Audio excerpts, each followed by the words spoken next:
Good morning, noon, evening or night, depending when you're watching this video. My name is Alegende and welcome back to World of Tanks and the NBTT'ay Replay series, where we feature the best replays of the NBTT clan.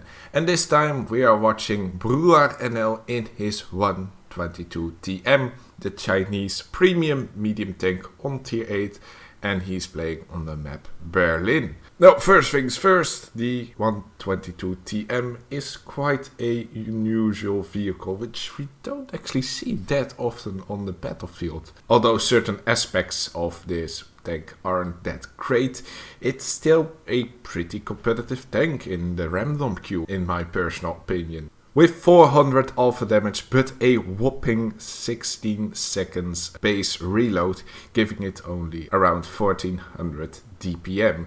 Is very bad. However, the main strategy of this tank, which we actually see with more and more a premium tank these days, is just having this low DPM means that you can fire once with a decent alpha damage. 400 damage on a tier 8 medium is quite decent. I think only the Chimera is higher. You shoot once, you get into reload, which means that you can retreat back in cover. And we see Brewer exercising this very same tactic of going towards a very strong position. Of course, in Berlin, the south side these days are excellent for medium tanks, even though I first thought that it wouldn't be that effective, because the 122 TM doesn't have the best of gun depression. Even though 8 is alright, it doesn't really work these ridges out, but he finds this rather nice hold down position in which he can work his way, ambushing, poking enemy tanks. And this is what the 122 TM does best, because for the compensation of the rather lackluster DPM, its gun handling is quite impressive. With 0.32 base dispersion, little bit on the higher side on aim tight, but some really nice dispersion values. And on these kinds of distances, it does not really matter that much. Also, a other quite rather strong feature about this tank is the sturdy turret, which can bounce a lot of shot, even though there are still some cupolars poking out, which the Kampfpanzer 07 hit a few times, but that is the only time he actually received damage from this position. Now, at a certain moment, he realizes that the Kampfpanzer has relocated to the middle, and since he's a one-shot, he immediately relocates his focus towards that flank. Showing that it's really important, even though you have a very strong position, you can be very dominant towards one particular flank. Always keep in mind that you might also have some line of fires on other flanks. And getting rid of that Kampfpanzer was a very important one, him being also the top tier medium tank. Now at this moment, Brewer is going further forwards, amping up the pressure, because the enemy has won the north and is now swiftly advancing towards the south. So in order to win this battle, Brewer needs to make sure that he doesn't end up in a pincer maneuver, getting fired at from multiple flanks, both from the front and the rear, because for the side he has enough cover.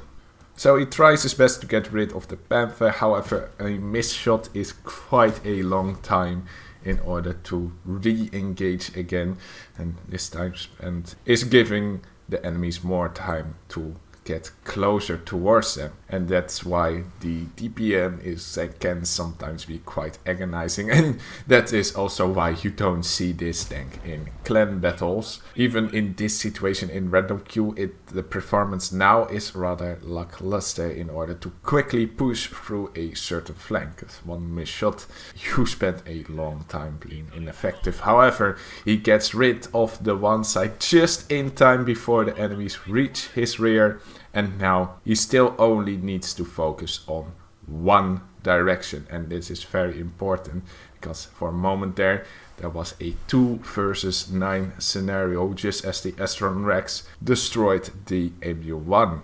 Also, shout out to the Astron Rex, Mentos666, who has provided a lot of support during this battle, being a rather decent team member for Brewer here. So in this scenario where we are greatly outmatched, what do we need to do? Well, first things first, the one-shots are the main priority, and Brewer does have one in his sights. Does need to be a little bit careful for that Super Hellcat in the middle, but luckily the CS doesn't really pay that much attention or overestimates his own capabilities and gets shut down rather quickly. Still 2 artillery in play, so Brewer also has to keep that in mind.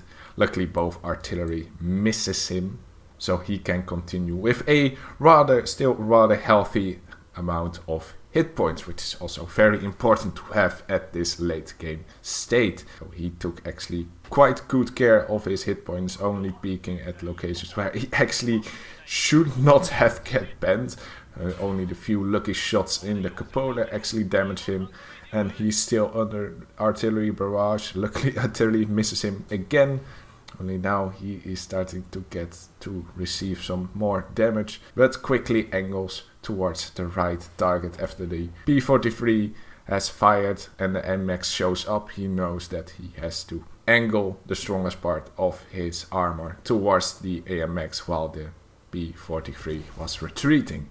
So great focus on the highest threat current in play, and quickly after that shuts down the P-43. Wasn't that the most best of pokes, giving the full sight of this tank, but he still got a decent amount of hit points left. But now there's quite a high amount of pressure on the cap, and the enemies actually almost outcaps their base. But luckily we have Mentos in the Astron Rex, who just in time deals with that pesky Super Hellcat, who was almost succeeding on capturing the base. So only right now the T-25AT is the highest threat currently, but where is he? Well, he actually is all the way down at the J0 location, which, well, I didn't really expect it. And Brewer didn't expect that as well, since he had HE preloaded for the artillery, which he expected to see earlier. But well, he now does have the whole T-25 for himself to finish off. Only a few more rounds left, dwindling a little bit, but I think he still got enough in order to finish off both the T-25 and both of the artillery. But 30 shells in total for this tank can be a little bit on the short side.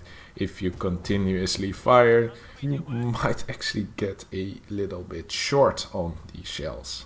Especially if some extra shells are needed to just finish off that one extra hit point of a one shot. But luckily the Astron Rex has the rest pretty much covered and finish off the other artillery.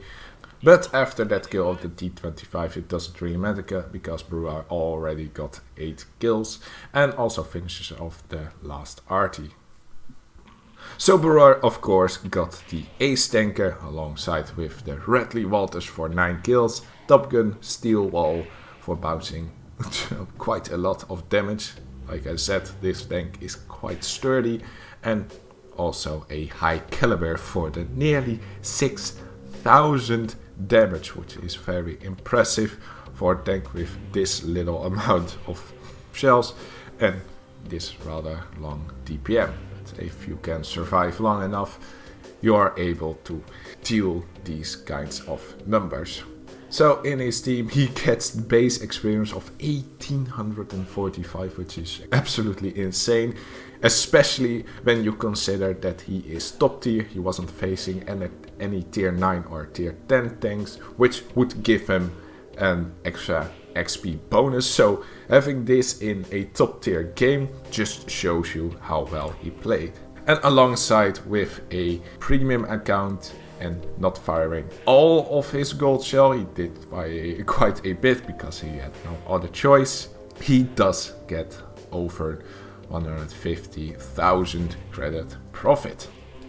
So this absolute banger of a game didn't really seem to be that much action packed. The first half was just standard procedures, going towards a strong position, working a hold down position against lower tier tanks and only getting hit a few times in the cupola. Later on he did realize when to focus on different flanks, shutting down the Kampfpanzer in the middle and pushing forwards when he realizes that the enemy were quickly approaching from the north. Almost didn't make it to clear out that flank because one missed shell meant that he had to wait another 15 or so seconds. But luckily just in time to redirect his front back towards one direction where the enemies were at. And alongside with the Astron Rex in a 2 versus 9 scenario, we saw many great tricks appearing from Brouwer his arsenal, focusing the one-shots down once again and also directing the strongest parts of his hull towards the highest threat, shutting down the tanks as swiftly as he can with this lackluster DPM. And luckily the Astron Rex was able to just reset the cap and shut down the Hellcat just in time before the cap was kept out.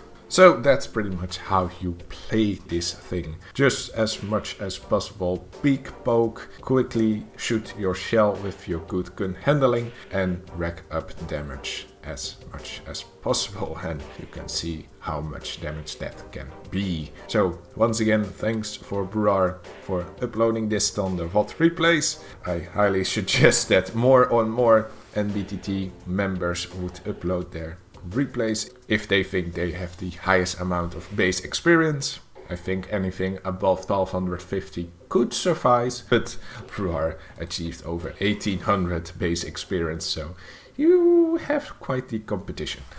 And with that, that's the end of this video. Hope you enjoyed it, like if you learned, and as always I will see you next time. Laters!